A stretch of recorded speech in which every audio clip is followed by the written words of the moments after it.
بسم اللہ الرحمن الرحیم۔ السلام علیکم ناظرین محترم، فرعون کی لاش پر چوہے کیوں چھوڑے جاتے ہیں؟ فرعون کا پاسپورٹ کیوں بنایا گیا؟ فرعون کے بال اور ناخن آج بھی کیوں بڑھ رہے ہیں؟ اس کی لاش آج بھی کیسے اتنی تازہ ہے؟ فرعون کی فرعونیت سے ہر کوئی واقف ہے، جس نے ایک ظالم بادشاہ بن کر ظلم کے پہاڑ توڑے۔ خداوندی کا دعویٰ کرنے والے مصری فرعون کی لاش آج نشان عبرت کے طور پر میوزیم میں رکھی گئی ہے۔ فرعون کی لاش سے متعلق بہت سے ایسے راز موجود ہیں جن کے بارے میں بہت سے لوگوں کو نہیں پتا۔ آج ہم آپ کو فرعون کے غرق ہونے اور اس کی لاش کے حوالے سے حیران کن حقائق بتائیں گے، جو آپ کے لیے نئی معلومات ہوگی۔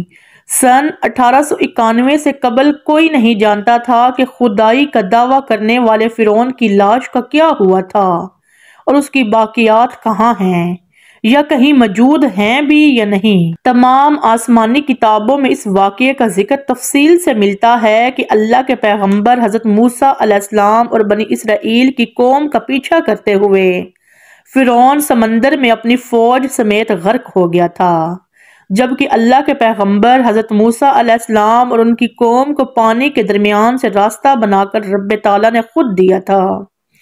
لیکن فرعون کی لاش کا کیا ہوا تھا، یہ کسی کتاب میں نہیں لکھا، لیکن قرآن مجید میں ظالم فرعون کے انجام سے متعلق عجیب بات موجود ہے جس کی کسی کو سمجھ نہ تھی۔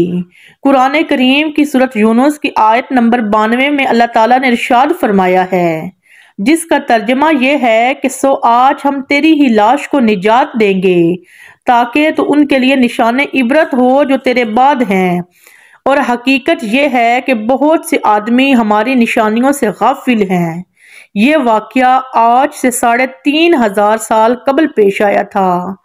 فرعون کے ڈوب کر مرنے کے بعد فرعون کی لاش کو اللہ کے حکم سے باہر پھینک دیا گیا تھا، جبکہ باقی لشکر کا کوئی نام و نشان نہ ملا۔ مصریوں میں سے ایک شخص نے ساحل پر پڑی فرعون کی لاش پہچان کر پہلے دربار میں بتایا، پھر اس کی لاش کو محل پہنچایا گیا۔ درباریوں نے اس کی لاش کو مثالیں لگا کر پوری شان و احترام کے ساتھ تابوت میں رکھ کر محفوظ کر دیا۔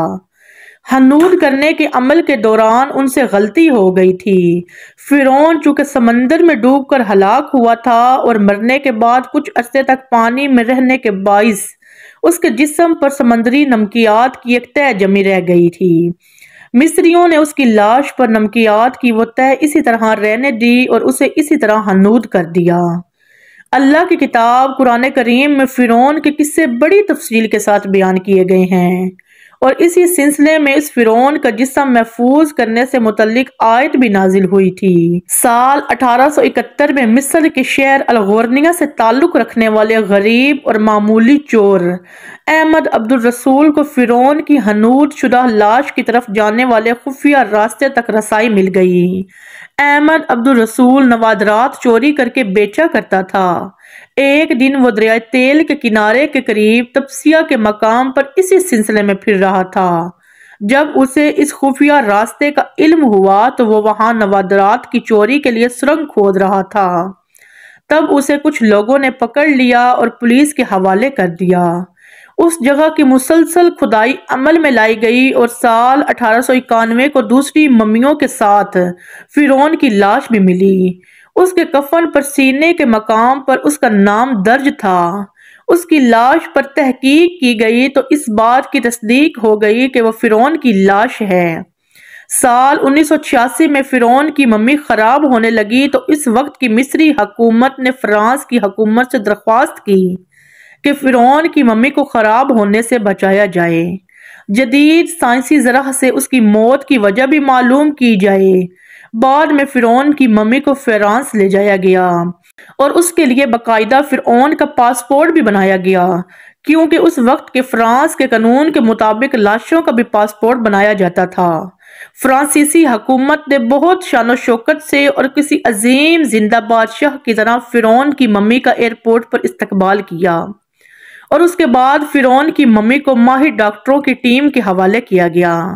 مائکروسکوپ ٹیسٹنگ کے ذریعے تمام اعضاء کا باریک بینی سے جائزہ لیا گیا تو معلوم ہوا کہ اس کی لاش اور جسم میں سمندری ذرات ابھی تک موجود ہیں اور اس کا گوشت ہر روز تازہ ہوتا ہے اور بڑھتا رہتا ہے، اور موت بھی اس کی پانی میں ڈوبنے کے باعث ہوئی تھی۔ ڈاکٹر کو علم تھا کہ لاش کسی اسلامی ملک سے ملی ہے۔ طرز کے ہاتھوں مجبور ہو کر فرانسیسی ڈاکٹر مصر گئے، جہاں انہوں نے ایک مصری سائنسدان سے ملاقات کی۔ اس مصری سائنسدان نے قرآن پاک کھول کے سورۃ یونس کی آیت نمبر 90 اور 96 کا ترجمہ کر کے لفظ بہ لفظ سنایا۔ فرعون کے بال اور ناخن تاحال بڑھتے ہیں۔ اس حوالے سے سائنسدان بھی یہی کہتے ہیں کہ انسان کے مرنے کے بعد بھی اس کے بال اور ناخن بڑھتے رہتے ہیں۔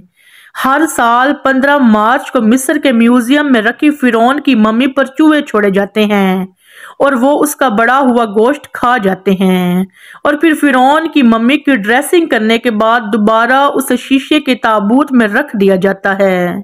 قرآن مجید کی آیت کے مطابق مسلمانوں کا یہ عقیدہ ہے کہ فرعون کو اللہ تعالیٰ نے پانی میں غرق کر دیا تھا تو قیامت تک اس کی لاش کو نشان عبرت بنا دیا گیا۔ ناظرین محترم، اسی امید کے ساتھ اجازت دیجیے کہ میری ویڈیو آپ کو پسند آئی ہوگی۔ ملتے ہیں بہت جلد ایک نئی تاریخی، تحقیقی اور معلوماتی ویڈیو کے ساتھ۔ اللہ حافظ۔